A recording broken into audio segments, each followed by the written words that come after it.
ahead. Hey guys, today we're doing our Sunday school thing.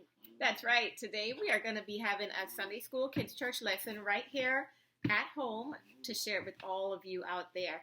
I hope that you are ready for Easter. Now we are getting ready for tomorrow is Easter. And at Easter time we celebrate the resurrection of Jesus Christ. Let's ask Nathan. Nathan, do you remember what resurrection means? Yeah.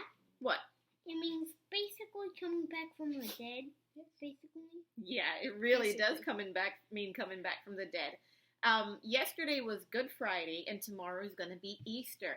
And normally at our church, we have a really huge celebration, and all churches do. Lots and lots of people come out to celebrate that it's Easter Sunday. Sarah, what do you normally get on Easter? What do kids normally get? Like Easter eggs or like a goodie bag or something, or like an Easter basket. That's right. Easter bags and goodie baskets and Easter treasure hunts. Easter treasure chocolate treasure hunts. We usually have a ton of fun on Easter. But is that really the point of Easter, just to go out and buy? No, not at all. So the Bible teaches us why we have Easter and why we celebrate. The Bible tells us that Jesus died on Friday, Good Friday, and on the third day he was alive again. So on Friday, put up one finger for Friday. And then Saturday. Nathan, okay. And then on Sunday, just do the third finger. Third, on Sunday, the third day, Jesus was alive. The Bible tells us that three women, went to the tomb of Jesus to put some perfume on his body because he was kind of starting to smell bad at that point.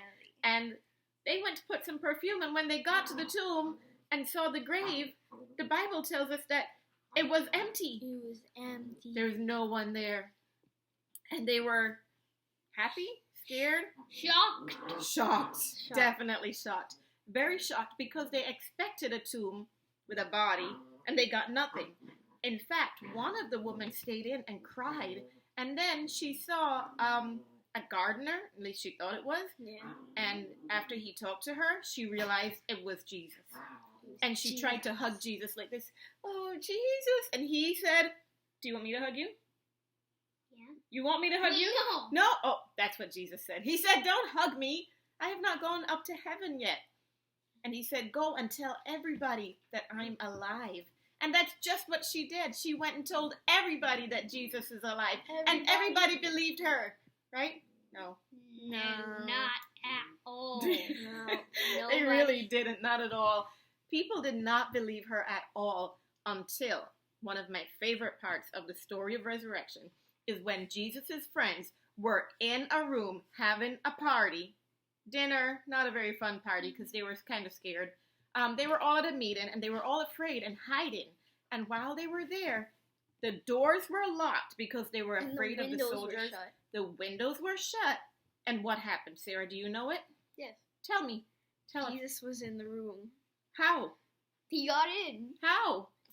He walked through the walls. Yeah. He walked through the walls. Jesus just showed up. It's like if we're doing this video and Jesus just showed up right here. Like, what's up, Sarah? What's up, Nathan? Hi, Hey. And then he disappeared again. Yeah, love you. But he ate food. He talked with them. He let them touch him. He was really, really alive after he was really, really dead. And that is a resurrection. That is coming back to life. Now, why that's important is because all of us, the Bible teaches us that we want to be in heaven with Jesus one day. We all want to get to heaven. Yeah. But the Bible also says that if we have sin, we can't go to heaven. Right? Yeah. Do you guys know that? Yeah. Do you remember, Nathan? Do you want to tell us what is sin? Sin is like something it means like if you do something wrong, what means sin. That's true if you do something wrong. Sarah, do you want to share? It's like when you do something bad. Like if you disobey your mom or your dad, then that's sin. That's right. Disobedience is sin. Lying, stealing. Yeah. We say those all the time. But disobedience is important too. It's a sin. Now, when we do something wrong, the Bible says you can't go to heaven. But we all want to get to heaven. And how can we fix that problem? Who made a way for us to get to heaven? Jesus. Jesus made a way for us to get to heaven. He surely did. The Bible teaches us that Jesus came to earth just so that we, all people, all of us, not just us, but you, your family, your friends, neighbors, people in other countries, everyone all over the world could get to heaven by just doing one simple thing. Do you know what you have to do to get to heaven? Yeah. What? Pray. Sure. Pray. Just pray. Okay. No, pray. you have to pray. Lord, I thank you for my new computer. No, you have to pray a special prayer. Oh, really? Yeah. Why? Yeah. Because if you just say just praying. Yeah. Okay, what's the prayer? What do I do? You tell God, Jesus, forgive me of my sins, and please, Almighty God, to let me go to heaven. Very good. Very good. That's pretty much the point of it. You tell God you want to go to heaven. And you have to believe in Jesus. You have to say, I believe that Jesus really did come to earth. He really did die on the cross. And he really, really did resurrect. And because he is alive, then I can go to heaven. And here's what's extra special about this. When Jesus died on the cross, the Bible says all of the bad things that we do, he took those things to the cross and gave us all clean lives, brand new, fully free, and totally ready to go to heaven. So when you believe in Jesus, you don't just believe in him, but you believe in what he did for you, that he made a way for all of us to get to heaven. We're going to show you something right now that shows a little bit of what it means to believe in Jesus. Now, we're going to have Sarah. Can you please get us started with some water over here? Pour some water. Good. Now the water in this jar would be what we are when we're clean and we have no sin, right? When we're born as maybe newborn babies, but even technically we're all born into sin. But if we were fully clean, we'd be without sin. Someone who's perfect. And actually only Jesus was perfect. Yeah. Now Sarah's going to put some purple, messy, stinky, very stinky stuff in here. And that represents sin. And sin. And it smells. It really does. You want to smell it? No. Come on. Sin is ugly. It's not good. God does not love sin. He really doesn't. And actually, we wouldn't drink this at all. I wouldn't.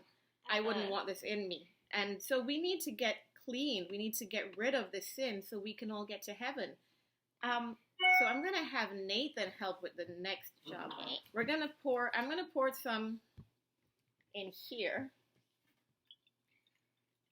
Okay? Remember, that's sin in us. And what we do is when we believe in Jesus, Nathan, you're going to get this other jar for me, please. And pour a little bit in. When we believe in Jesus, this is going to represent the blood of Jesus coming into our lives. When we believe in him, he changes us and takes away our sin and makes us brand new and not so smelly and stinky anymore. Yeah. So Jesus comes into our lives. Ready, Nate? Is it the same color as it was before? Nope. What color is it now? Red. It's a beautiful red. That represents the blood of Jesus that has now changed us. Sorry, I'm covering your heads. But now we're changed. We're no longer dirty and yucky with sin, but we have Jesus covering us. And when we have Jesus in us, we all get to go to heaven. He loves us and he died for us, so we don't have to be punished. Well, don't behave bad. Your mommy and daddy could still put you in trouble. Yeah. But we get to go to heaven, and that's the greatest celebration. That's why on Easter we all celebrate. We're all happy and overjoyed. That's why we give presents, to remind you that we love you and that God loves you and that he wants us all to live a good, happy life and be with him one day in heaven. Thank you for watching, everyone. Goodbye. Oh, also, Jesus turned water into wine. And we will talk about that another time. Yes.